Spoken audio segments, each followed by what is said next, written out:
The great hall of the Galactic Council fell silent. 47 species sat in their designated seats, their various forms casting strange shadows under the blue lights. Some had scales, others had fur, and a few glowed softly in the darkness. But all of them shared the same expression today: fear. Ambassador Thelric stood at the center podium. His forearms trembled slightly as he gripped the speaking stone. His kind, the Zenthari, looked like giant mantises from Earth's history books. Their green exoskeletons usually shimmered with confidence, but today, Thelric's looked dull and tired. "We are losing," he said simply. His translator made the words sound flat and emotionless, but everyone could hear the desperation behind them. "The Vrex Collective has destroyed the Kepler Gate defense fleet. 80% casualties. They are coming for our core worlds now." Murmurs spread through the hall like wildfire. Some delegates clicked their mandibles in distress. Others released chemical signals of fear that the air filters struggled to clean. The Vrex Collective had been unstoppable for 3 years. They consumed everything in their path. Entire civilizations had vanished, their worlds turned into lifeless husks. Chancellor Morvax, leader of the council, raised his 6-fingered hand for silence. The old Calthian's skin had faded from bright purple to a worried gray. He had led the council for 30 cycles, but nothing in his long life had prepared him for this. "What options remain?" Morvax asked, though his tone suggested he already knew the answer. "None that we have not already tried," replied General Corseth, head of the council military. The reptilian commander's scales were scarred from 100 battles. "We have thrown everything at them. Our best weapons barely scratch their shields. Our fastest ships cannot match their speed. Every battle is a massacre." Thelric straightened his posture. He knew what he had to say next would cause an uproar. He had debated this moment for weeks, losing sleep cycles over it, but time had run out. "There is one option we have not tried," Thelric said carefully. "One species we have not asked for help." The hall erupted. Delegates shouted over each other. Some banged their appendages on their desks. Chancellor Morvax had to call for order 3 times before the noise settled. "You cannot be serious," hissed Ambassador Velktar of the Sylph Dominion. The snake-like being's eyes glowed red with anger. "The humans? Those barbaric primitives who rejected our generous offer of membership? Who sealed themselves behind their star system like frightened children?" "Barbaric, yes," Thelrix agreed calmly. "Primitive?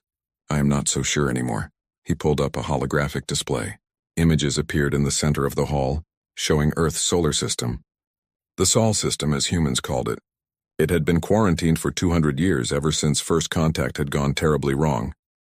2 centuries ago we met humanity, Thelrix continued. They were violent, unpredictable. They fought wars among themselves even as we spoke of peace. When pirates attacked their colony ship, the human response was so brutal that 3 species filed formal complaints. We labeled them as dangerous and suggested isolation. They agreed and sealed their borders. "Exactly my point," Velktar interrupted. "They are savages. What help could they possibly offer?" Thelrix manipulated the display, zooming in on the outer edges of the Sol system. Strange structures appeared.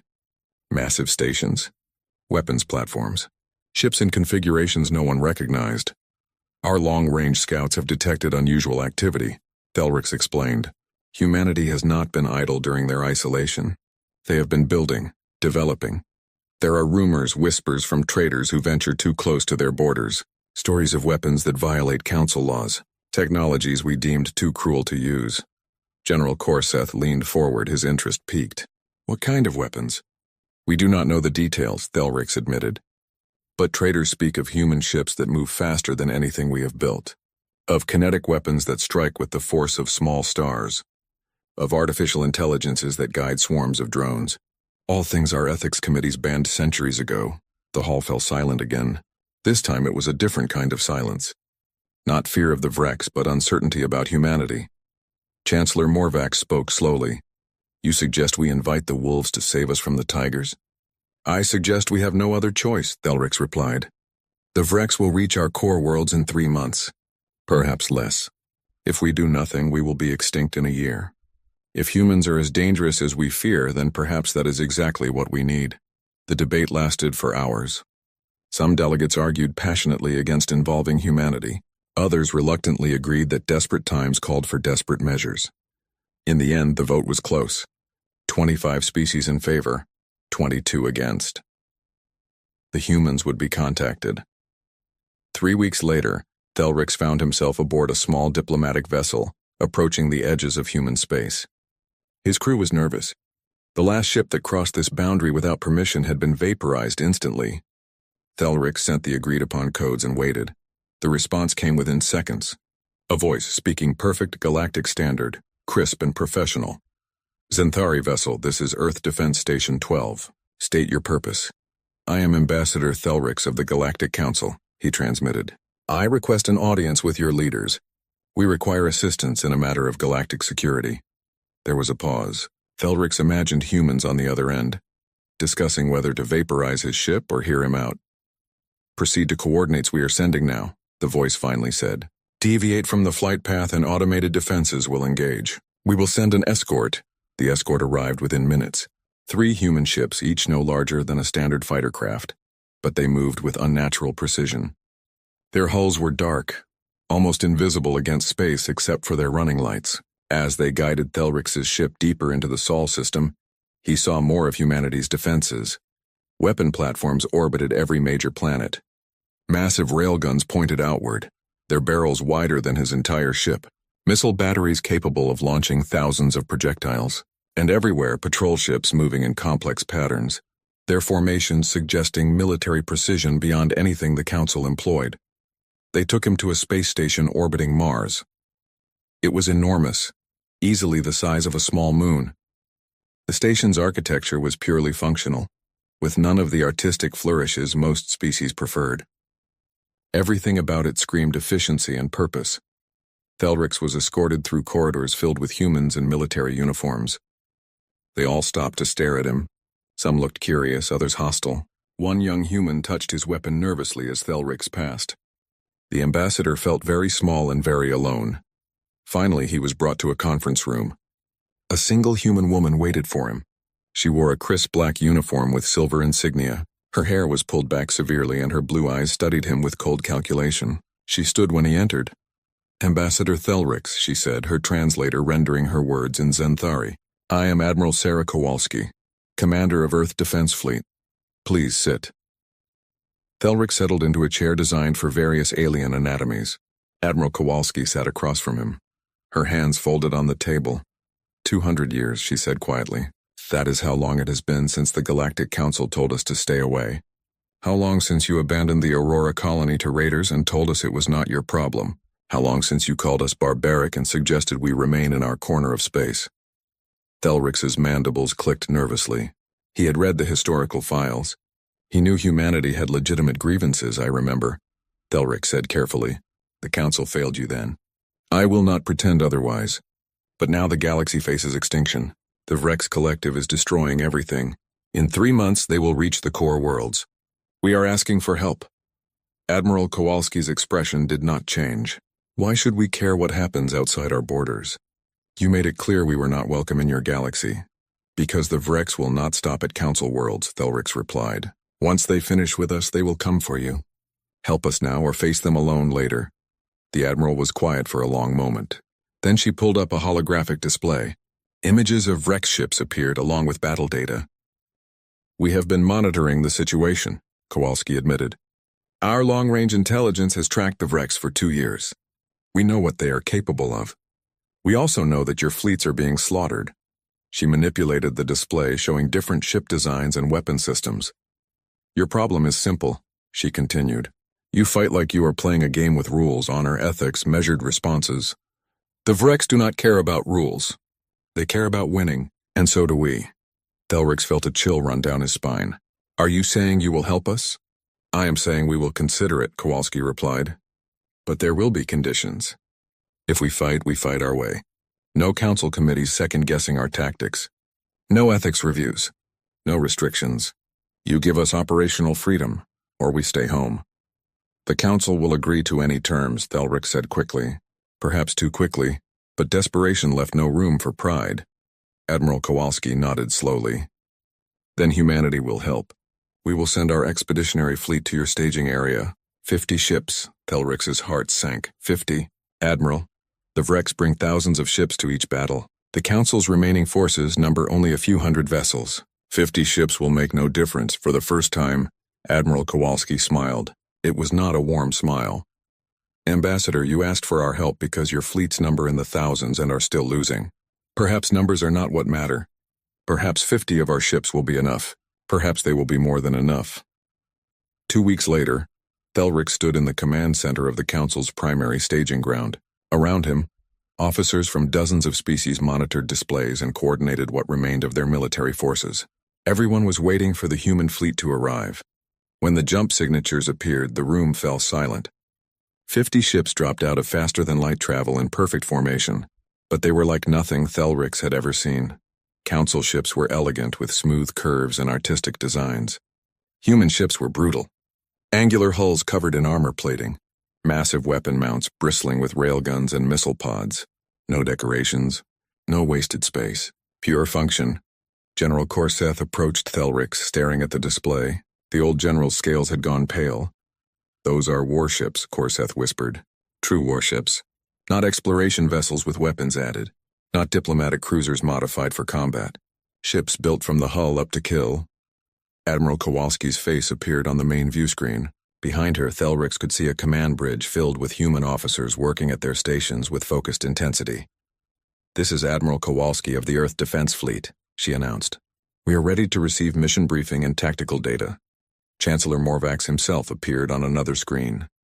The old Calthene looked even more tired than before. Admiral Kowalski, on behalf of the Galactic Council, we thank you for coming. We hope your 50 ships will make a difference. Kowalski's expression remained neutral. Chancellor, these are not all of our ships. These are merely what we felt comfortable sending away from home defense. We have 500 more ships in Sol system.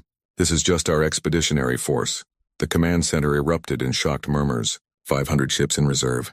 Humanity had built a fleet larger than most council members combined, and no one had known. Thelric looked at the human warships on his display, at their brutal efficiency and obvious purpose. For the first time since the war began, he felt something other than despair. He felt a tiny spark of hope, and beneath that hope a different emotion, one that made his mandibles click nervously. Fear. Not fear of the Vrex. Fear of what the humans might do once this war was over. Admiral Sarah Kowalski stood on the bridge of the EDS Prometheus, watching as council officers toured the human warships. Their reactions were predictable: confusion, awe, sometimes fear. She had seen it all before during the inspection period. The council delegation had arrived 3 hours ago.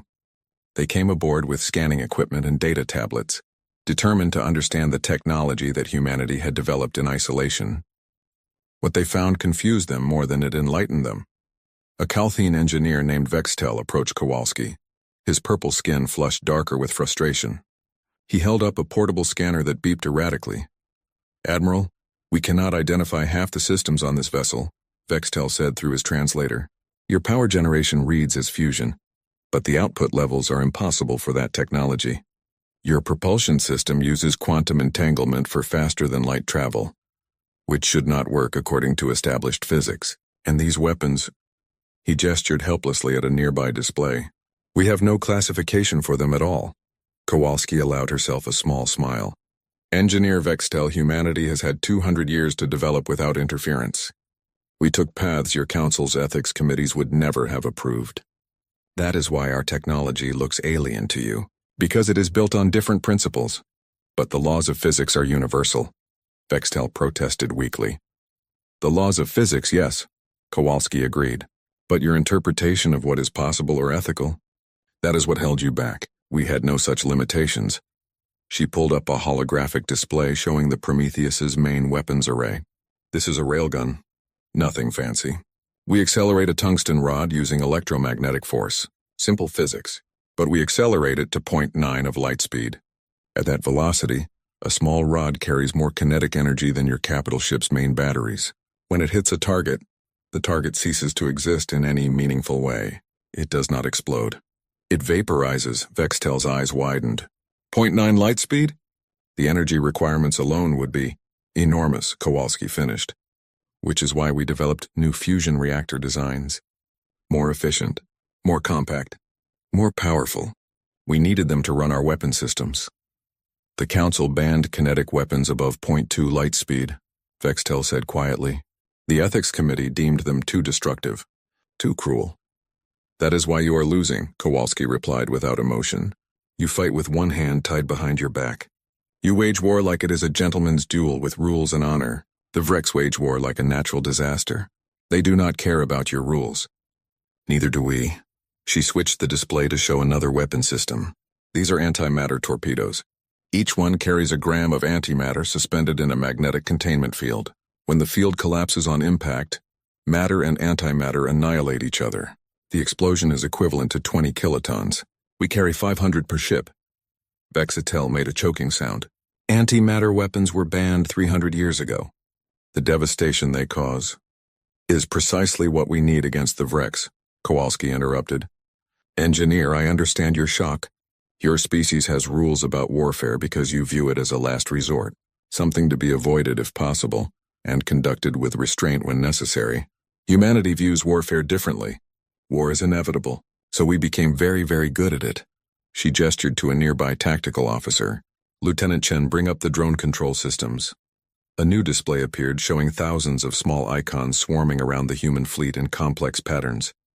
Each icon represented a combat drone controlled by artificial intelligence. AI-controlled weapons, Vextel breathed. Those were the first things banned by the Council. Machines making kill decisions without organic oversight? The moral implications are irrelevant when facing extinction, Kowalski said flatly.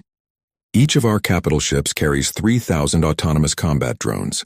They coordinate with each other, share targeting data, adapt to enemy tactics in real time, and make decisions faster than any organic crew could. In combat, they deploy as a swarm that overwhelms enemy point defenses through sheer numbers and coordination. She zoomed in on a single drone's specifications. Each drone carries enough explosive power to cripple a frigate. They are designed to kamikaze into high-value targets. We lose thousands in every major battle. That is acceptable because we can manufacture them quickly and they do not require crew. Vexatel was silent for a long moment, staring at the displays. Finally, he spoke in a quiet voice. You built an automated war machine. Yes, Kowalski confirmed. We built it to fight other humans. We fought brutal proxy wars across the Sol system for 50 years. Mars against Earth, the Belt against the inner planets, Europa's colonies against Titans. We killed millions of each other. We developed these weapons to kill our own kind. And then we realized how stupid that was and unified. But we kept the weapons. We kept building. Because we knew that someday, someone out there might threaten us, and we would be ready. A voice interrupted from across the bridge. Admiral, Ambassador Thelrix is requesting to speak with you. Kowalski nodded. Put him through. Thelrix's insectoid face appeared on the main screen. Even through the alien features, Kowalski could read his nervous energy. Admiral Kowalski, I have just received word from Council Intelligence. The Vrex are amassing a major fleet near the Proxima Secundus system. They are preparing to attack within 48 hours. The world has 7 billion inhabitants. We are evacuating as many as we can, but most will not escape in time. Kowalski's expression hardened. What forces does the Council have in that sector? 200 ships, Thelrix replied. Everything we could spare. But intelligence estimates the Vrex fleet at 3,000 vessels. It will be a slaughter. We are asking for your help. Our help? Kowalski repeated. Ambassador, we have barely integrated with your command structure. Our officers do not know your protocols. Our ships have not trained with yours. You want us to jump into a battle we have not prepared for? I am asking you to save 7 billion lives, Thelrix said quietly. I know it is not ideal. I know the odds are terrible. But if humanity is as capable as you claim, agreed, Thelrix said immediately. Kowalski was silent for exactly 3 seconds. Then she turned to her communications officer. Lieutenant, signal all human vessels. Full battle alert. We jump to Proxima Secundus in 30 minutes. Tell them to prepare for hostile engagement. She looked back at Thelrix. Ambassador, we will be there. But understand this. We fight our way. No council oversight. No questions about our tactics. No after-action ethics reviews. We go in, we destroy the Vrex fleet, we leave. Agreed? Agreed, Thelrix said immediately. Thank you, Admiral. The people of Proxima Secundus thank you. The screen went dark. Kowalski turned to her crew. They were already moving, each officer performing their tasks with practiced efficiency. This was what they had trained for. what humanity had prepared for across 2 centuries of isolation. XO status report, Kowalski ordered. Commander Marcus Webb, her second-in-command, pulled up fleet readiness displays. All vessels reporting green across the board, Admiral. Reactors at maximum output. Weapon systems charged. Drone bays loaded and ready. The fleet can jump on your command. How long until Council forces are ready? Kowalski asked. They estimate 6 hours to prepare their fleet for combat operations, Webb replied. Kowalski shook her head. 6 hours to prepare for battle. No wonder they are losing. Send them our jump coordinates. Tell them to catch up when they can.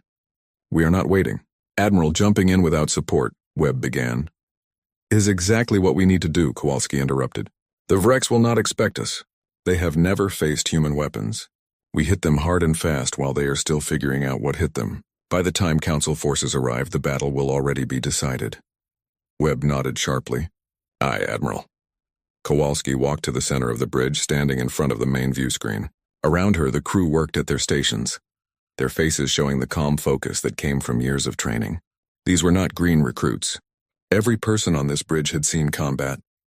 Every person knew what was coming. All vessels report ready for jump, Admiral, the navigation officer announced. Kowalski took a deep breath. This was it, the moment humanity revealed itself to the galaxy, not as the barbaric isolationists the Council remembered, but as something far more dangerous, a species that had turned warfare into an art form. Execute jump, she ordered. Take us to war. The 50 human warships vanished from Council space in synchronized flashes of light. Behind them, panicked Council officers scrambled to prepare their own forces. They had no idea what they were about to witness. None of them understood that the human fleet was not rushing to join a desperate defense. They were rushing to demonstrate exactly why humanity should never have been isolated, why keeping them locked away from the galaxy had been a mercy, not for humanity, for everyone else. 30 minutes later, 50 human warships emerged from faster-than-light travel at the edge of the Proxima Secundus system. Alarms immediately sounded across every bridge. Sensors confirmed Vrex fleet presence, Lieutenant Chen reported, counting 2,943 vessels. They are in attack formation around the planet, reading multiple weapon signatures consistent with planetary bombardment preparations. Kowalski studied the tactical display. The Vrex fleet was enormous, a dark swarm surrounding the blue-green world below. Already the first bombardment strikes were falling on the planet's surface. Mushroom clouds bloomed across cities. Millions were dying every second. Distance to enemy fleet? Kowalski asked calmly. 7 million kilometers and closing. We are on intercept course at 0.3 light speed. Status of Council forces? 200 Council ships detected. They are engaging the Vrex but taking heavy casualties. Down to 180 ships and falling fast. Kowalski nodded slowly. As expected, the Council forces were brave but outmatched. They would all be dead within an hour. Do the Vrex know we are here? She asked. Their long-range sensors should have detected us, but they have not altered formation or diverted forces. They appear to be ignoring us, Commander Webb grunted. 50 ships against 3,000. They probably think we are reinforcements for the Council. Not worth their attention. They are about to learn differently, Kowalski said quietly. Weapons, charge all railguns to maximum yield. Antimatter torpedoes, load full complement. Drone bays, prepare for mass deployment. Defensive systems to full power. All systems charging, Admiral, the weapons officer reported. We will be in effective range in 2 minutes. Communications fleet-wide channel. Channel open, Admiral. Kowalski's voice went out to every human ship in the fleet. 50 captains and thousands of crew members heard her words. This is Admiral Kowalski to all vessels. We are about to engage an enemy fleet that outnumbers us 60 to 1. They have never faced human weapons. They do not know what we are capable of. They think we are just another group of Council ships rushing to die bravely. We are going to teach them the error of that assumption. She paused, letting her words sink in. 200 years ago, the galaxy told us we were too violent, too dangerous, too barbaric. They feared what we might do if we were unleashed. Today, they invited us back. They asked for our help. So let us show them exactly what they were afraid of. Let us show the Vrex why humanity is something to fear. Another pause. Execute protocol hammer. All vessels, weapons free. Fire at will. The human fleet accelerated directly toward the Vrex armada. They did not slow down. They did not deploy in defensive formations.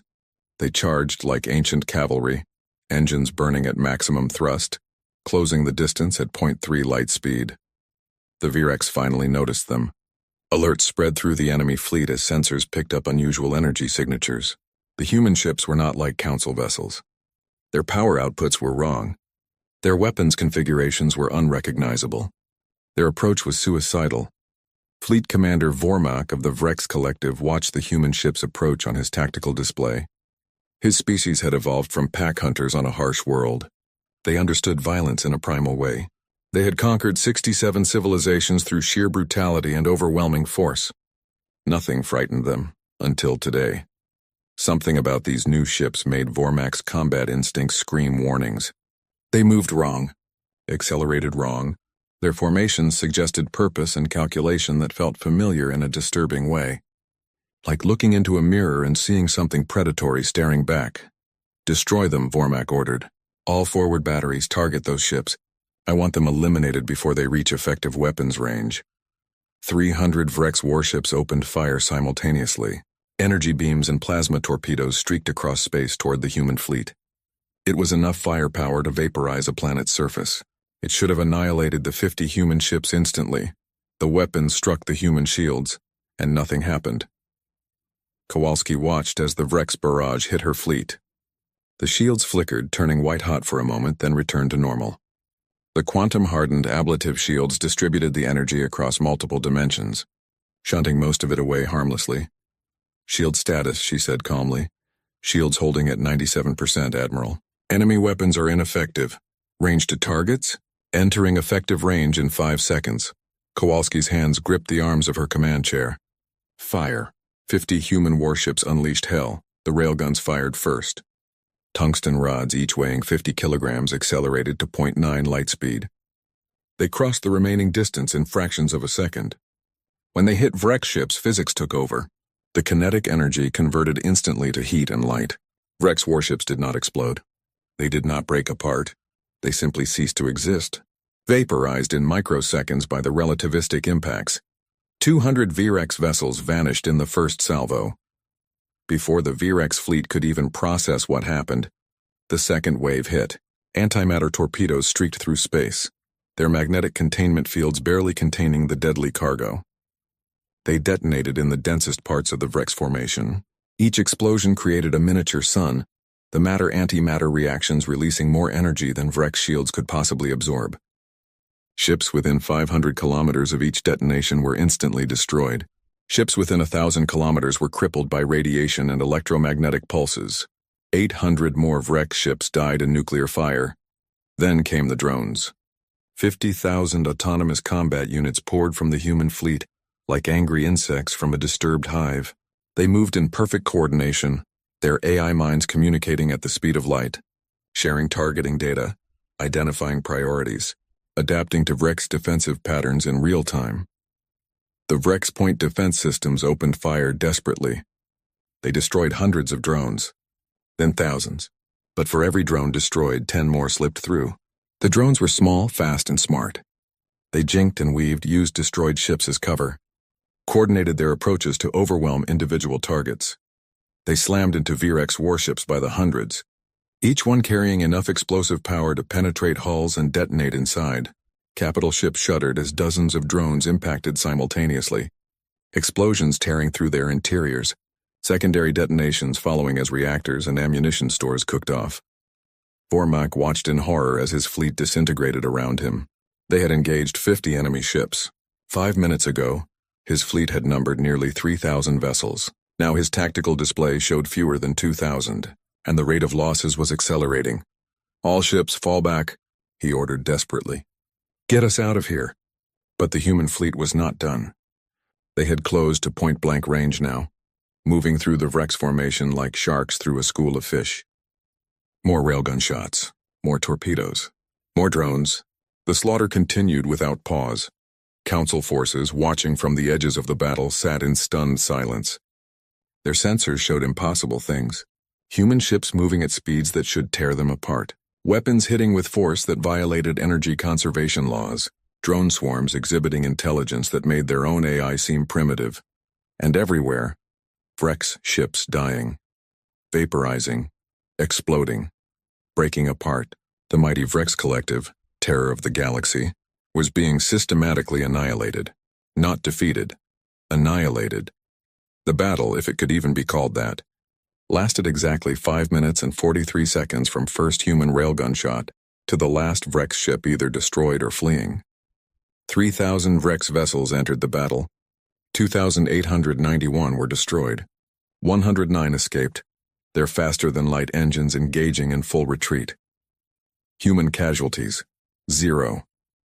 Ammunition expended, 23%. Admiral Kowalski stood on her bridge, watching the debris field that had been the Vrex fleet. Small pieces of wreckage tumbled through space, glowing from residual heat. A few escape pods drifted aimlessly, their occupants broadcasting desperate surrender signals. Status of the planet, she ordered. Bombardment has ceased. Preliminary scans indicate heavy damage to 3 major cities. Estimated casualties in the millions, but the remaining 7 billion inhabitants are safe. Kowalski nodded slowly. Contact the Council fleet. Inform them that the Vrex have been eliminated. They should proceed with evacuation and relief operations. Admiral, Commander Webb said quietly, we just destroyed an entire fleet. The Council forces saw everything. They are going to have questions. I know, Kowalski replied. She looked at the tactical display.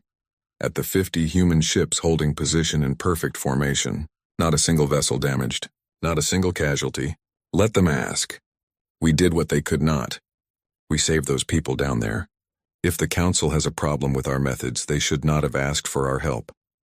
On the main view screen, incoming transmissions started flooding in from Council ships. Requests for information, demands for tactical data, questions about human casualties, confusion about what they had just witnessed. Kowalski ignored them all. She had one more message to send. Communications, tight beam transmission to Earth. Tell command that first contact with the Vrex is complete. The enemy has been engaged and defeated with minimal resource expenditure. We await further orders. Message sent, Admiral. Kowalski sat back in her command chair. The easy part was over. The battle was won. Now came the difficult part. Explaining to the galaxy exactly what humanity had become during their 200 years of isolation, and dealing with the inevitable question that would follow. If humans could do this to the Vrex, what could they do to everyone else? The silence in the Council Command Center was absolute.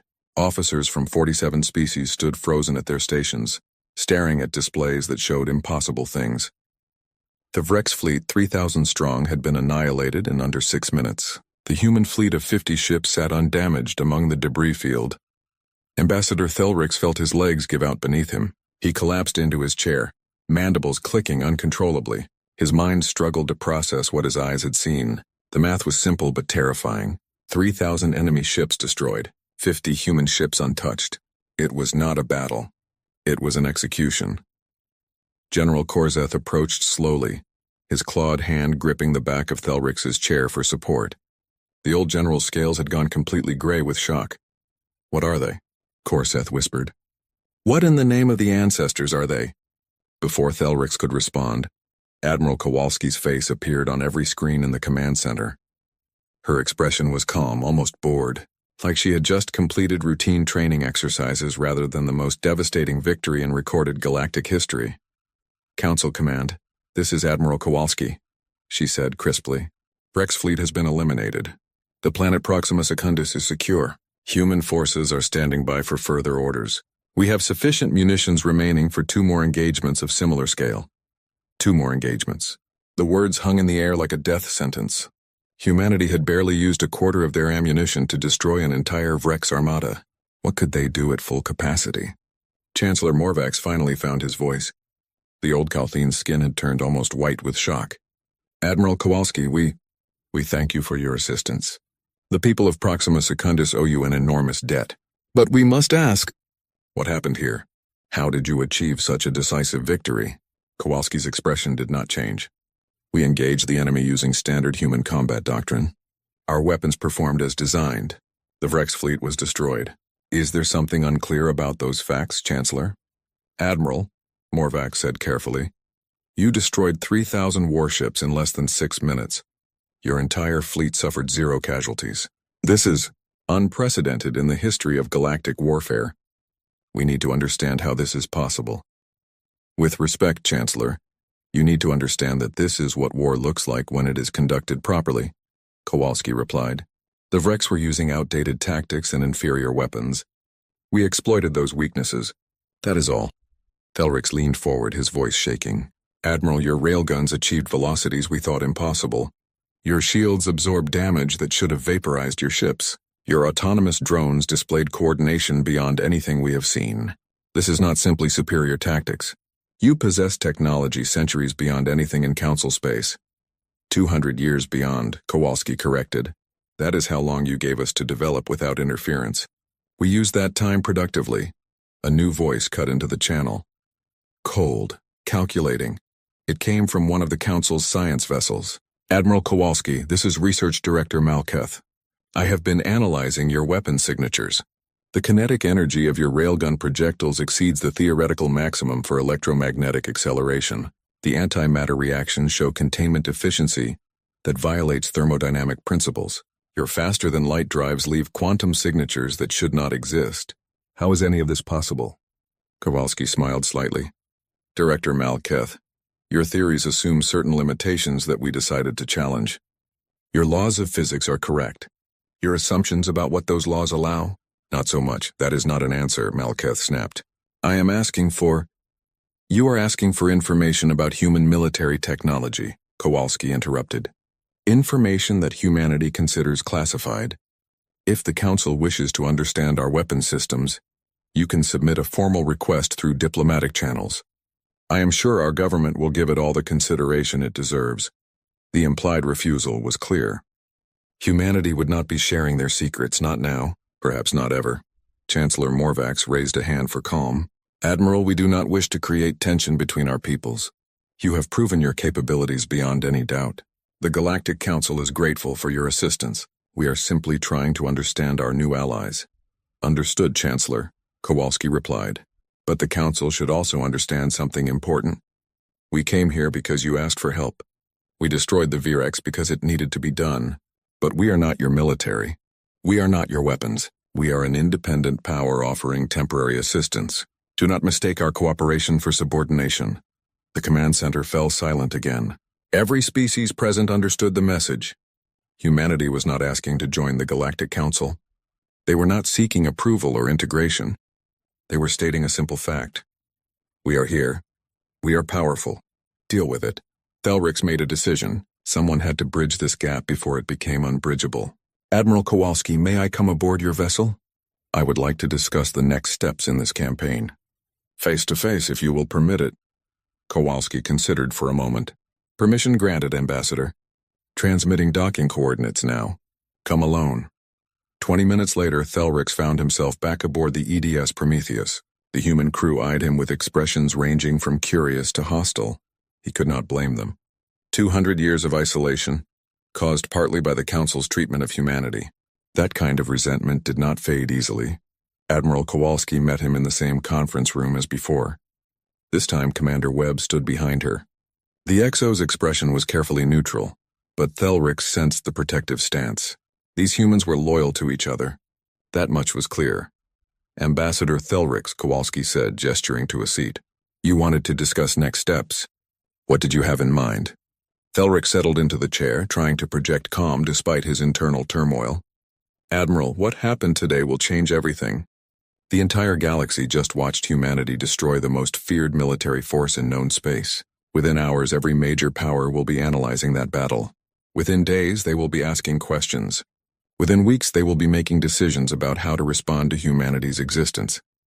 Let them, Kowalski replied. Humanity is not seeking their approval. I understand that, Thelrix said carefully. But you must understand the position this puts the Council in. For 3 years, we have been losing a war of extinction. We begged humanity for help because we were desperate, and now in a single battle, you have proven that you could have ended this war at any time.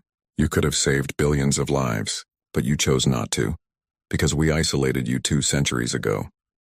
Kowalski's expression hardened. We chose not to intervene because it was not our war. The Vrex were your problem.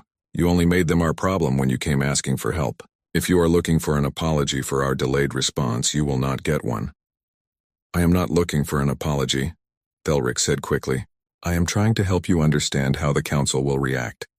There are species on the Council who will see today as proof that humanity should never have been isolated, that we made a terrible mistake 200 years ago.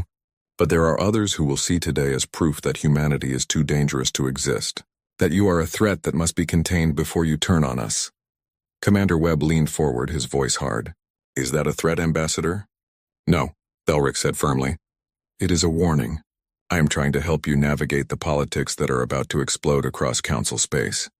Because like it or not, Admiral, humanity is now part of galactic affairs. You cannot destroy 3,000 warships in front of witnesses and expect to return to isolation afterward. Kowalski was quiet for a long moment. Then she sighed. You are right, of course. We knew this was inevitable. Earth Command hoped we could finish this war quickly and quietly, but that ship has sailed. So tell me, Ambassador, what do you suggest? Transparency, Thelric replied immediately. Not about your technology. I understand that must remain classified.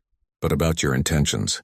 The galaxy needs to understand that humanity is not seeking conquest, that you came to help, not to conquer. We did come to help, Kowalski said, but the Council should also understand that we are not the gentle, peaceful species they might hope for. We are warriors, Ambassador. We spent 200 years fighting each other, perfecting the art of war. We unified because we realized the real threats were external, not internal. But we did not lose our edge. We sharpened it. Then help me understand that edge, Thelric said, because I am trying to advocate for humanity among my people. I am trying to convince them that you are potential allies, not future enemies. But I need to understand what drives you, what humanity wants from this galaxy. Kowalski stood and walked to the viewport. Outside, human warships hung in perfect formation against the stars.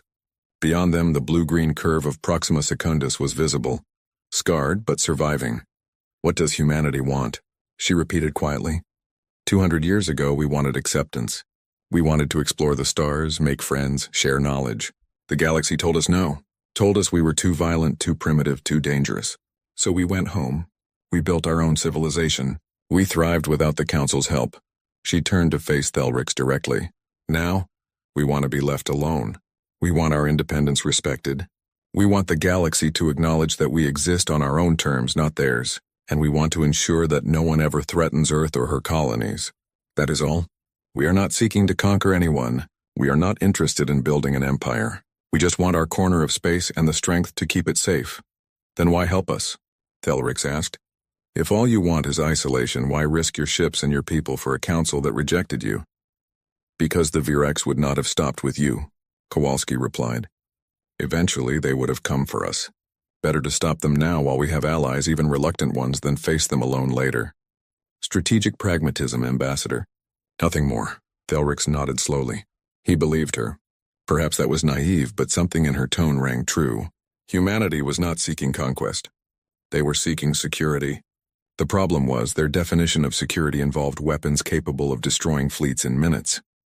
I will carry your message to the Council, Thelric said. I will advocate for peaceful coexistence and mutual respect. But, Admiral, you must give me something to work with. Some gesture that proves humanity's good intentions. Kowalski thought for a moment. Very well. We will share limited tactical information about the Virex. Ship capabilities, weapons loadouts, standard tactical formations. Nothing about human technology, but enough to help Council forces defend themselves better. Will that suffice? It is a start, Thelric replied. Thank you, Admiral. Do not thank me yet, Kowalski said grimly. This war is not over. Today was one battle. The Vrex Collective is vast. They have lost a fleet, but they have hundreds more scattered across their territory. They will retaliate, and when they do, they will be ready for us. The next battle will not be so easy. Will you stay? Thelric asked. Will humanity continue to fight alongside us? For now, Kowalski confirmed. But understand that our commitment is conditional. If the Council tries to dictate our tactics or question our methods, we leave. If Council politics interfere with military operations, we leave. We are here to win this war, not play games. Are we clear? Crystal clear, Admiral, Thelric replied. As Thelric's shuttle departed the Prometheus, he looked back at the human fleet. 50 ships. Just 50, And they had changed the course of galactic history in 6 minutes. What would happen when Earth sent the rest of their fleet? What would happen when humanity revealed the full extent of their military power? He hoped the galaxy was ready for the answer. Because ready or not, humanity had arrived, and the universe would never be the same. Across the galaxy, in the heart of Rex territory, Fleet Commander Vormak knelt before the Supreme Collective. His flagship had barely escaped the battle at Proxima Secundus. Of the 3,000 ships under his command, only 109 survived. It was the worst defeat in Vrex history. "You failed," the Supreme Collective said. Its voice echoed through the chamber, cold and emotionless. The Supreme Collective was not an individual but a Gestalt consciousness, the merged minds of the Vrex ruling caste. It spoke with absolute authority. "I encountered an unknown enemy," Vormak replied, keeping his voice steady despite his fear. "A species not in our databases. Their technology exceeded anything we have encountered. Their weapons—" "Your excuses are irrelevant," the Collective interrupted. "You lost 3,000 warships to 50 enemy vessels. This is unacceptable. It cannot be tolerated. It will not be repeated. With respect, Supreme Collective, this enemy is unlike anything we have faced before," Vormak insisted. "They employ weapons we have never seen, tactics we have never encountered. They fight without honor, without restraint, without mercy. They fight like us," the Collective finished. "You are describing an enemy that fights like the Vrex. This intrigues us. Who are these warriors?" "They call themselves humans," Vormak replied. "From a species the Council isolated 200 years ago. Apparently the Council made a grave error in judgment." The Supreme Collective was silent for a long moment. When it spoke again, its tone had changed. Less angry, more curious. "Show us the battle data. Everything. We wish to understand this enemy." Vormak transmitted the recorded sensor logs from his surviving ships. The Collective analyzed them in seconds, its merged consciousness processing information faster than any individual mind could. "Fascinating," the Collective said. "Kinetic weapons at near-light speed. Antimatter warheads, autonomous combat drones, defensive shields of unknown design, and all of this deployed with tactical precision that suggests extensive combat experience. These humans are worthy adversaries." "What are your orders, Supreme Collective?" Vormak asked. "We will suspend offensive operations against Council worlds," the Collective announced. "All available forces will be redirected to studying this human threat. We will capture their ships, analyze their technology, learn their weaknesses, and when we are ready, we will return to Council space with overwhelming force. We will destroy the humans first, then we will finish consuming the Council." "How many ships should I requisition?" Vormak asked. "All of them," the Collective replied. "Every warship in Vrex space. We will not underestimate these humans again. If 50 of their ships can destroy 3,000 of ours, we will bring 30,000 to their next battle. We will crush them through sheer weight of numbers. No mercy, no restraint. Total annihilation." Vormak felt a chill run through his body. The Supreme Collective was committing the entire Vrex military to a single objective. This was unprecedented, but as he remembered the human weapons tearing through his fleet, he understood. Humanity was not just another enemy. They were an existential threat. "It will be done, Supreme Collective," Vormak said, bowing low. "See that it is," the Collective replied. "The humans have declared themselves. Now we will show them what happens when they threaten the Vrex Collective. We will show them that there are worse things in this galaxy than the Council feared humanity to be. We will show them that we are one of those things." Vormak departed the chamber and immediately began issuing orders. Fleet marshalling points were established. Supply lines were organized. Ship captains were briefed on the new priority target. Within hours, the largest military mobilization in Vrex history was underway. 30,000 warships began moving toward Council space. Not to conquer, not to assimilate, but to destroy a single species that had dared to challenge Vrex supremacy. Humanity had won the first battle. But the war was about to become something far more terrible. Something that would test whether human weapons and human tactics were enough to stand against an enemy that could match their ruthlessness and far exceed their numbers. The galaxy held its breath, waiting to see what would happen when an unstoppable force met an immovable object. When the Vrex war machine collided with human military doctrine, when two species that lived for war finally found worthy opponents in each other, the answer would be written in fire and blood across a dozen star systems. And when it was over, the survivors would remember this moment. The moment everything changed. The moment humanity revealed themselves not as saviors or conquerors, but as something the galaxy had never seen before. Warriors. True warriors. The kind that emerged from a species that nearly destroyed itself learning how to kill, then unified just in time to turn those skills outward. The Vreks were about to learn what the Council had suspected 2 centuries ago, that humanity was dangerous. Not despite their capacity for violence, but because of it. Because they had refined violence into an art form. Because they understood war in a way that most species, even warrior species like the Vreks, could never match. They understood that war was not about honor or glory or conquest. War was about winning, at any cost, by any means, with absolute commitment and zero hesitation. And humanity was very, very good at winning. News of the Battle of Proxima Secundus spread across the galaxy at the speed of light. Within hours, every major civilization had received the transmission. Within days, the entire galactic community was watching the battle footage on endless repeat. 3,000 Virex warships destroyed in less than 6 minutes. 50 human vessels untouched. The numbers were clear. The implications were terrifying. The Galactic Council convened an emergency session. Every species sent their highest-ranking officials. The Grand Chamber, usually filled with diplomatic pleasantries and careful negotiations, buzzed with heated arguments and fearful whispers. Humanity had changed everything, and no one knew how to respond. Chancellor Morvax called the session to order, his skin still pale from shock. Honored delegates, we face an unprecedented situation. The human species has demonstrated military capabilities far beyond anything in Council records. We must decide how to proceed. Ambassador Velktar of the Sylth Dominion rose first, his serpentine form coiling with agitation.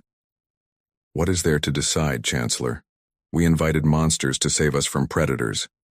Now we must deal with the consequences. The humans are too dangerous to exist freely. They must be controlled or eliminated before they turn on us. The chamber erupted in shouts. Some delegates agreed. Others protested. The noise reached deafening levels before Morvax restored order. Ambassador Velktar, humanity just saved 7 billion lives on Proxima Secundus, countered Representative Daxtal of the Hanari Collective.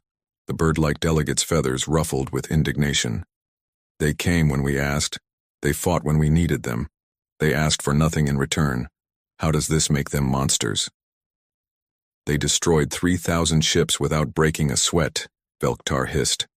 They possess weapons we cannot comprehend. They follow no laws we recognize. Today they fight the Vreks. Tomorrow, what prevents them from turning those weapons on us? Common sense, said a new voice. Ambassador Thelrix stepped forward, his mandibles clicking nervously but his posture determined. I have spoken with Admiral Kowalski. I have toured their ships. I have seen their capabilities firsthand. And I can tell you that humanity is not interested in conquest. They want security. Nothing more. You trust their words? Velktar scoffed. Ambassador Thelrix, you have been compromised by your interactions with them. You see them as saviors because they arrived when you were desperate. But I see them for what they are. A threat to everything the Council stands for. The Council stands for unity and mutual protection, Thelrix replied calmly. How is accepting humanity's help against that? Because they did not help us, Velktar snapped. They demonstrated their superiority. They showed us that everything we built, every ship we designed, every tactic we developed, is worthless against their technology. They humiliated us while pretending to help us. Chancellor Morvax raised his hand for silence. This debate is not productive. We need information, not speculation. I have invited human representation to this session. They will address our concerns directly. The main doors opened. Admiral Sarah Kowalski entered the chamber, flanked by 2 human officers. She wore her dress uniform, black with silver insignia, and walked with military precision. Every eye in the chamber followed her as she approached the central podium. Admiral Kowalski, Morvax said formally, thank you for accepting our invitation. The Council has questions about the recent battle and humanity's role in this conflict. I am here to answer them, Chancellor, Kowalski replied. Her voice was steady, professional, showing none of the tension that filled the room. Velktar did not wait for formal protocols. Admiral, explain to this council how humanity developed weapons that violate every technological limitation we have established. Explain how 50 ships destroyed 3,000. Explain how you possess capabilities that should not exist. Kowalski turned to face the Serpentine ambassador directly. Ambassador Velktar, humanity developed our technology through 2 centuries of research and development. We had no council oversight limiting our innovations, no ethics committees declaring certain avenues of research off limits. We pursued every possible advantage because we knew the universe was dangerous. The Battle of Proxima Secundus proved we were correct. You pursued forbidden technologies, Velktar accused. Antimatter weapons, artificial intelligence warfare, near-light kinetic bombardment. These were all banned by council law for good reason. Banned by laws we never agreed to, Kowalski pointed out. Ambassador, humanity is not a council member. We are not bound by your regulations. You invited us to help with the Vrex, we helped. If you have complaints about our methods, perhaps you should have been more specific in your request. Representative Daxtal spoke up. Admiral, I believe Ambassador Velktar is expressing a concern shared by many. Not that you broke our laws, but that your capabilities far exceed anything we can match. This creates an imbalance of power that makes some species uncomfortable. I understand the concern, Kowalski acknowledged. But uncomfortable or not, the facts remain. Humanity possesses advanced military technology. We use that technology to defeat the Vrex. If the Council wishes to develop similar capabilities, that is your choice. But we will not handicap ourselves to make others feel better. What are your intentions? Asked Council Military Commander Korseth. The old general had been silent until now, observing carefully. Admiral, you have proven your strength. What do you want? Territory? Resources?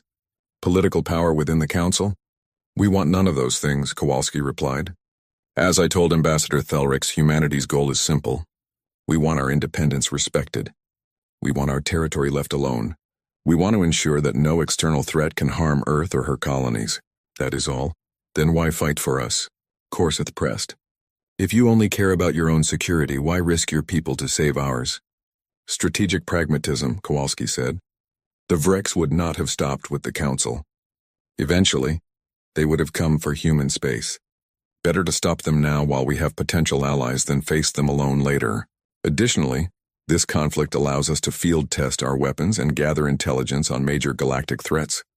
It serves multiple purposes. The brutal honesty of her answer shocked some delegates.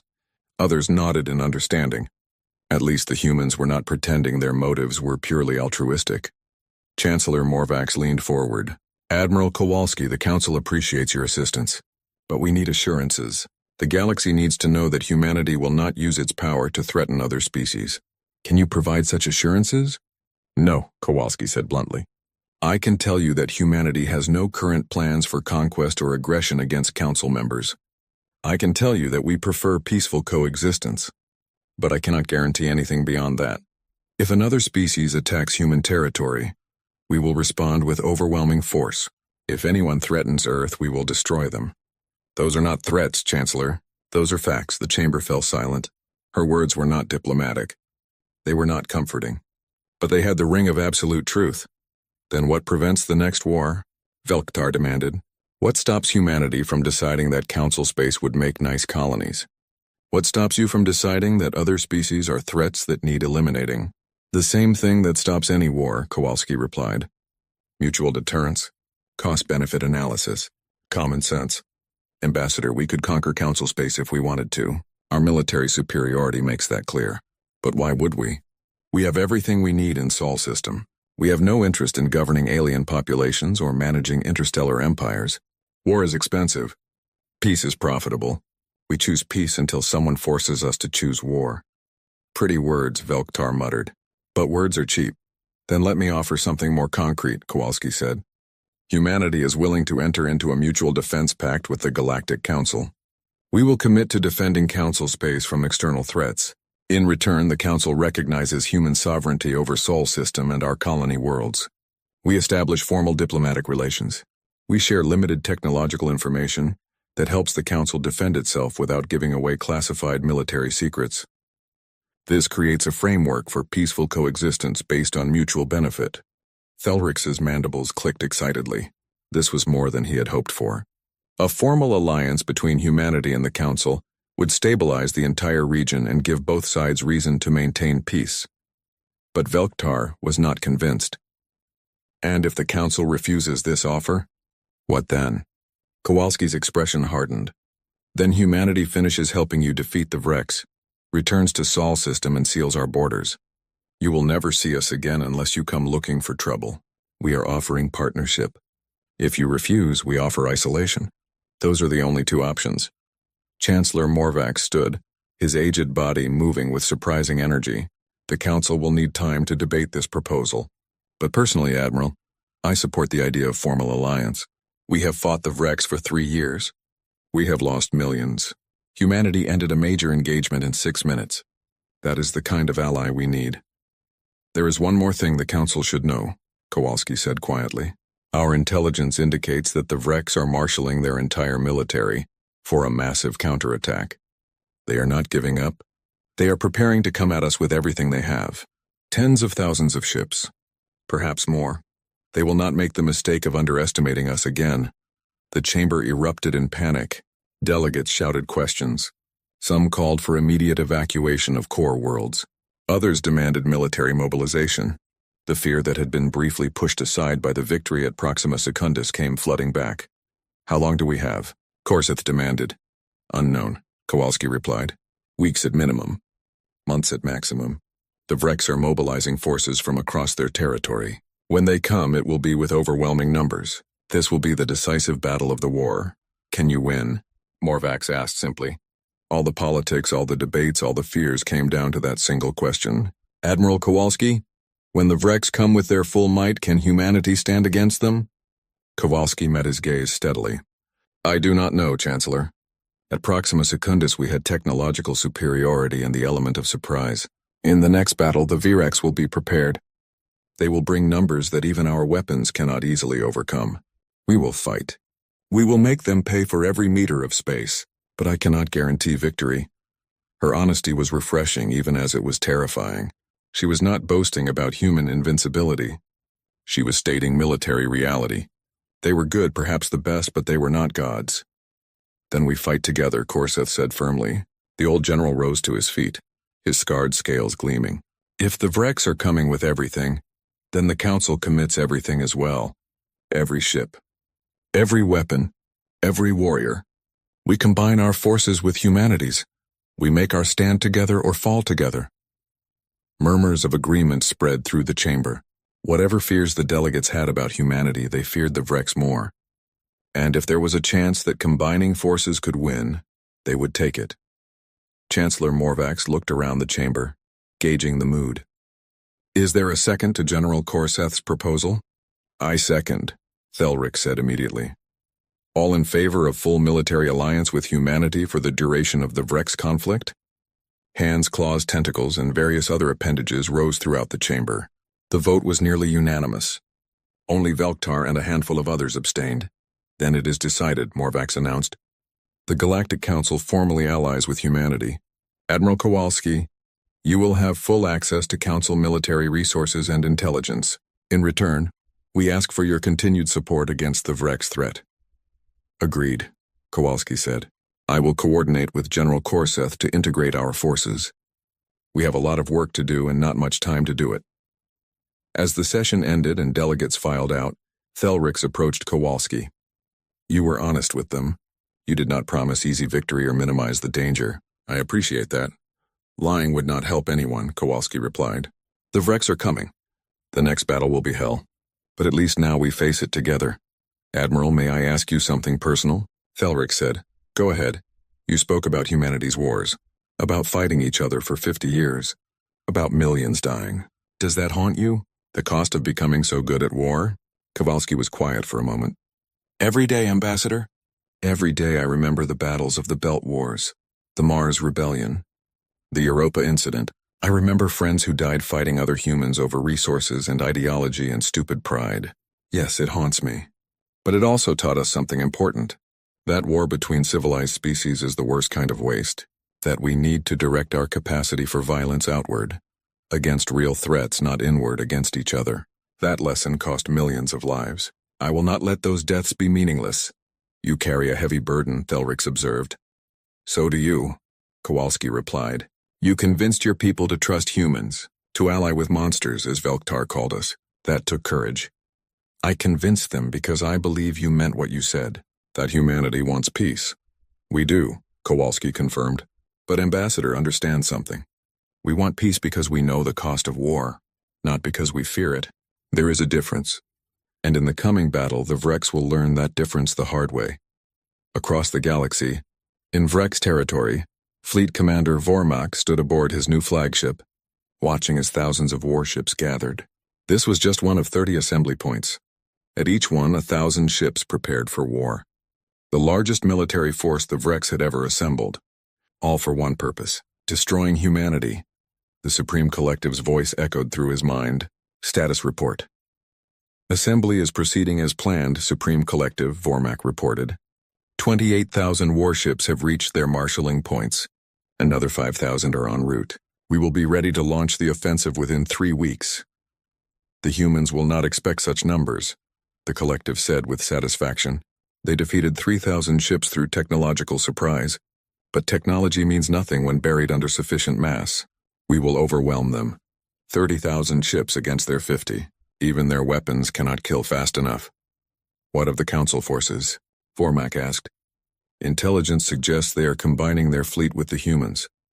Irrelevant, the Collective replied. The Council's weapons are ineffective against our shields. Only the humans pose a real threat. Once they are eliminated, the Council will fall within weeks. We will assimilate everything. Their worlds. Their resources. Their populations. All will serve the Vrex. Vormak felt the familiar anticipation of battle. This time would be different. This time they would not underestimate the enemy. This time they would bring overwhelming force. And this time, the humans would learn that there were some enemies that even advanced technology could not defeat. The countdown had begun. 3 weeks until the largest space battle in galactic history. 3 weeks until humanity's weapons faced a test beyond anything they had encountered. 3 weeks until the galaxy learned whether 50 human ships and their Council allies could stand against 30,000 Vrex warships bent on total annihilation. The stakes could not be higher. If humanity won, they would secure their place among the stars and cement the alliance with the Council. If they lost, the Vrex would consume everything. Earth would fall. The Council would collapse. An entire section of the galaxy would go dark. There would be no middle ground. No negotiated settlement. No honorable retreat. Just war, pure and absolute. Survival or extinction. That was all that remained. And on both sides, warriors prepared for battle, knowing that the outcome would echo through history for generations to come.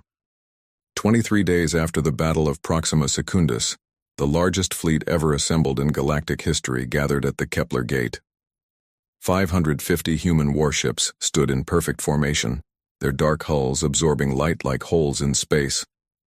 Around them, 800 Council vessels from 47 different species formed a protective sphere. This was it. The final stand. Everything came down to what happened in the next few hours.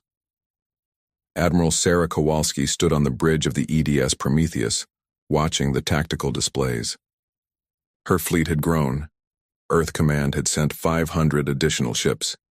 Every available human warship now stood ready for combat. This was not a token force. This was the full might of humanity's military. Sensor contact, Lieutenant Chen reported. Multiple jump signatures at extreme range. Counting. Admiral, I am reading 30,317 Vrex vessels. They are emerging from faster than light in attack formation. 30,000. The number was staggering. Even prepared for it, Kowalski felt a cold weight settle in her stomach. The Vrex had brought everything. Every ship, every weapon, every warrior. They were not here to fight a battle. They were here to wage total war. Status of Council forces? Kowalski asked calmly. All 800 ships reporting ready, Admiral, Commander Webb replied. General Corseth confirms his forces are prepared for combat operations under human tactical command. That had been the key negotiation. The Council agreed to place their entire fleet under human command for this battle. It went against centuries of tradition and pride, but desperation made compromises necessary. General Korseth had supported the decision, recognizing that unified command was essential for survival. Communications, fleet-wide channel, Kowalski ordered. Channel open, Admiral. Kowalski's voice went out to 1,300 ships. Human and alien crews alike heard her words. This is Admiral Kowalski to all vessels. The Vreks have brought 30,000 warships to this battle. They outnumber us roughly 23-1. They come here seeking revenge for their defeat at Proxima Secundus. They come here to destroy humanity and eliminate the Council. They come here believing that superior numbers will overcome our technological advantage. She paused, letting the weight of those numbers sink in. They are partially correct. Numbers matter in warfare, mass matters, and they have overwhelming mass on their side. But they are also wrong. They do not understand what they are facing. They see humans as just another species with advanced weapons. They see the Council as the same defeated force they have been crushing for years. They do not understand that we are different now, that we fight together, that we have adapted and learned and prepared for exactly this moment. Another pause. 200 years ago, humanity was told we were too dangerous for civilized space. Today we prove that assessment was correct. We are dangerous, not to our allies, but to our enemies. We are the most dangerous thing in this galaxy. Today, we show the Vreks what it means to face humanity and her allies. Today we show them that some species should never be provoked. Today we write a message in fire and blood that will echo across the stars for 1,000 years. You do not threaten Earth. You do not threaten the Council. You do not threaten any of our worlds. Because if you do, we will come for you, all of us. And we will not stop until the threat is eliminated. Final pause. All ships, weapons free. Execute Battle Plan Omega. For Earth, for the Council, for survival. The combined fleet surged forward. Unlike at Proxima Secundus, they did not charge recklessly. They moved in careful formation, human ships in the vanguard, Council vessels providing support and coverage. They had planned this battle for 3 weeks. Every ship knew its role. Every captain understood the strategy. This was not improvisation. This was calculated warfare conducted by experienced commanders against a desperate enemy. The Vreks fleet advanced to meet them. 30,000 warships moving as one, their formation, designed to maximize overlapping fields of fire and prevent the concentrated attacks that had devastated them before. They had learned from Proxima Secundus. They would not cluster. They would not present easy targets. They would use their numbers to surround and overwhelm. Enemy fleet splitting into 3 prongs, Chen reported. They are attempting to envelop us from multiple vectors. Anticipated, Kowalski replied. Execute counter-move Alpha. Human squadrons 1 through 10 engage the central prong. Squadrons 11 through 30 hold position and prepare to intercept flanking forces. Council fleet, focus on defensive screening and anti-missile operations. Orders flashed across 1,300 ships. The fleet shifted formation smoothly, adapting to Vreks movements with practiced precision. 3 weeks of integrated training showed in the coordination. Human and Council forces moved as a single organism, responding to threats before they fully materialized. The Vreks opened fire at maximum range. 30,000 ships unleashing plasma torpedoes and energy beams in a wave that lit up space like a second sun. The combined firepower was beyond calculation, enough to vaporize planets, enough to boil oceans, enough to kill gods. The human shields held, but barely.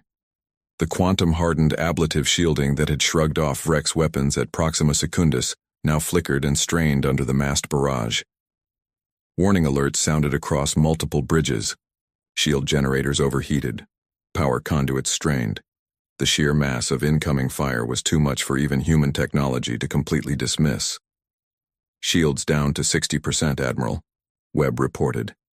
We cannot sustain this level of bombardment for long. We do not need to, Kowalski replied.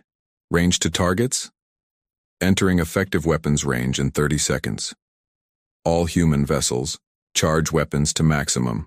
Prepare to fire on my mark. The 30 seconds felt like hours. Vreks fire continued to hammer the human fleet. 2 Council ships exploded as plasma torpedoes overwhelmed their inferior shields. 5 more sustained critical damage. But the humans held formation, absorbing punishment, waiting for their moment. Range achieved, Admiral. Fire. 550 human warships unleashed hell simultaneously. Railguns firing in synchronized salvos. Antimatter torpedoes launched in carefully calculated spreads. Drone swarms deploying by the 100,000. The amount of destructive energy released in that single moment exceeded the total output of many stars. The wreck's central prong simply ceased to exist. 8,000 warships caught in the cone of fire vaporized, crippled, or went spinning out of control with catastrophic damage. The humans had concentrated their fire rather than spreading it. They chose to annihilate one section of the Vrek's fleet completely, rather than damage all of it partially. Central prong eliminated, Chen reported with barely concealed awe. Enemy forces on flanks are adjusting formation. They are pulling back to regroup. Do not let them, Kowalski ordered. All squadrons pursue and engage. Keep them off balance. Do not give them time to coordinate a response. The human fleet split into multiple task forces, each one moving independently but in coordination with the others. This was the advantage of extensive training and AI-assisted tactical coordination. They could maintain unified strategy while allowing individual commanders tactical flexibility. Fleet Commander Vormak watched his tactical display with growing horror. 8,000 ships gone just like that. The humans had done it again. Their weapons were simply too powerful. His numbers advantage was meaningless if they could kill thousands of his ships in seconds. All forces fall back to secondary positions, he ordered. We need to establish a defensive perimeter and force them to come to us. But the humans did not let him. They pressed their attack relentlessly, forcing Vrek's ships to fight while out of position, preventing them from forming the coordinated defense Vormak needed. This was not the brute force victory of Proxima Secundus. This was skilled commanders using superior technology and better tactics to defeat an enemy that outnumbered them more than 20-1, and it was working. The battle raged for hours. Human ships darted through Vrek's formations like sharks, their weapons tearing apart everything they touched. Council forces provided crucial support, their shields intercepting missiles meant for human vessels, their sensors extending the range at which human weapons could track targets. It was not perfect coordination. Ships still died. Mistakes were made. But the alliance held. Admiral Kowalski watched the casualty reports mount. 20 human ships destroyed, 37 damaged, 112 council vessels lost. Against those losses, the Vreks had lost over 17,000 warships. The numbers favored the alliance, but the cost was staggering. Every destroyed ship represented thousands of dead crew members. Every human casualty was someone who had trained and fought and trusted her command. Admiral, the Vreks are breaking formation, Webb reported. They are falling back across all sectors. It looks like a general retreat. Confirm it, Kowalski ordered. Make sure this is not a tactical withdrawal. Chen checked his displays. Confirmed. They are activating faster than light drives. The Vreks fleet is retreating from the system. A cheer went up across multiple bridges. Human and council crews celebrated together. They had done it. They had faced 30,000 Vreks warships and won. The impossible victory was theirs. But Kowalski did not celebrate. She studied the tactical display, watching the remaining Vreks ships flee. 13,000 had escaped. 13,000 warships still existed. The Vreks were not destroyed. They were defeated, yes, bloodied, but not eliminated. Status report, she ordered. 20 human ships destroyed, 37 damaged but repairable, Webb replied. Council forces report 112 vessels destroyed, 240 damaged. We sustained approximately 15% casualties. The Vreks lost over half their fleet. Will they come back? Someone asked. Kowalski was quiet for a moment. Eventually, maybe, but not soon. We broke their main force. It will take years for them to rebuild, maybe decades. And by then, we will be even stronger. She opened a channel to the fleet. All ships, excellent work today. You fought with courage and skill. The victory is yours. Well done. Another cheer echoed through the fleet. This time, Kowalski allowed herself a small smile. They had earned this moment. They had faced overwhelming odds and prevailed. That was worth celebrating. Ambassador Thelrix appeared on her view screen, his mandibles clicking with obvious joy. Admiral, on behalf of the Galactic Council, I thank you. You saved us. You saved all of us. We saved each other, Ambassador, Kowalski replied. Your ships fought bravely. Your people died alongside ours. This victory belongs to the Alliance, not just humanity. The Council will not forget what happened here, Thelric said seriously. We came into this war divided and desperate. We emerged united and victorious. That is the gift humanity gave us. Not just military aid, but the example of what we could be when we work together. Ambassador, I have a request, Kowalski said. Anything, Admiral. Formally invite humanity to join the Galactic Council. Full membership. Equal voting rights. Mutual defense pact. The works. It is time we stopped being outsiders looking in. It is time we became part of this galaxy properly. Thelric's mandibles clicked rapidly with surprise and pleasure. Admiral, I will personally sponsor that proposal. After today, I doubt anyone will vote against it. Welcome home, humanity. Welcome home. As the fleet began organizing rescue operations and damage assessment, Kowalski looked out at the stars. 200 years ago, humanity had been rejected, cast out, told they were too dangerous. Today, they had proven that assessment both right and wrong. They were dangerous, incredibly dangerous, but they were dangerous to the right people, to threats, to enemies, to those who would harm the innocent. And now, finally, they were coming home. Not as conquerors, not as saviors, but as equals, as partners, as members of a galaxy that was learning that sometimes you needed dangerous allies to face dangerous threats. Her grandmother had been on the Aurora colony when it was abandoned. Kowalski had grown up hearing stories of how the Council turned its back on humanity when they needed help. That betrayal had shaped human policy for 2 centuries. But now she thought perhaps they could move past it. Perhaps the wounds could heal. Commander Webb, she said quietly. Yes, Admiral. Send a message to Earth. Tell them the war's over. Tell them we won. Tell them we are coming home. And tell them we are not alone anymore. Webb smiled. Aye, Admiral. It will be my pleasure. Across the galaxy, news of the battle spread even faster than before. 30,000 Virex warships defeated. The Alliance victorious. Humanity proven. The Council saved. Within days, the entire galactic community knew what had happened. Within weeks, the political landscape changed completely. Species that had been neutral suddenly wanted human technology. Civilizations that had been skeptical now sought alliances. The Vrex, humbled and defeated, retreated to their core worlds and went silent. For the first time in living memory, the galaxy was at peace. The Galactic Council formally invited humanity to join as full members. The vote was unanimous. Even Ambassador Velktar voted in favor, recognizing that opposing humanity now would be both pointless and dangerous. Earth accepted the invitation, and for the first time in 200 years, humans walked the halls of the Council as equals rather than petitioners. Admiral Kowalski was offered multiple promotions and honors. She declined most of them.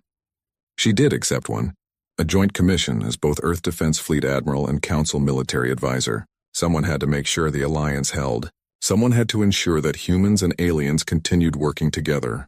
She would be that bridge. Years later, historians would look back at the Battle of Kepler Gate as the turning point. The moment when humanity rejoined galactic civilization. The moment when the Council learned that unity made them stronger. The moment when the Vrex learned that there were species they could not defeat.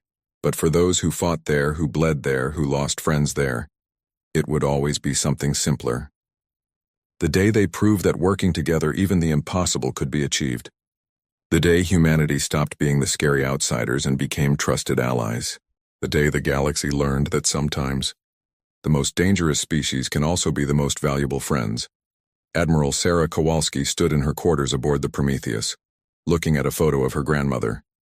The woman who had survived the Aurora colony abandonment. The woman who had instilled in young Sarah a healthy distrust of aliens and a burning determination to ensure Earth would never be vulnerable again. We did it, Babcia, Kowalski whispered in Polish. We made them respect us.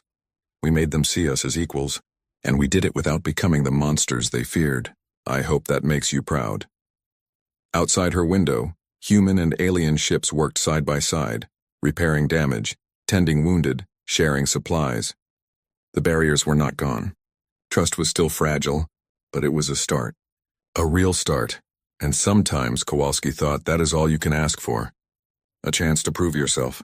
A chance to build something better. A chance to turn former enemies into future friends. Humanity had been given that chance, and they had seized it with both hands. The war was over. But the real work, the work of building lasting peace, was just beginning. It would take years, decades, generations maybe, but for the first time in 200 years, humanity and the galaxy were working toward that goal together. And that was worth everything they had sacrificed to achieve it.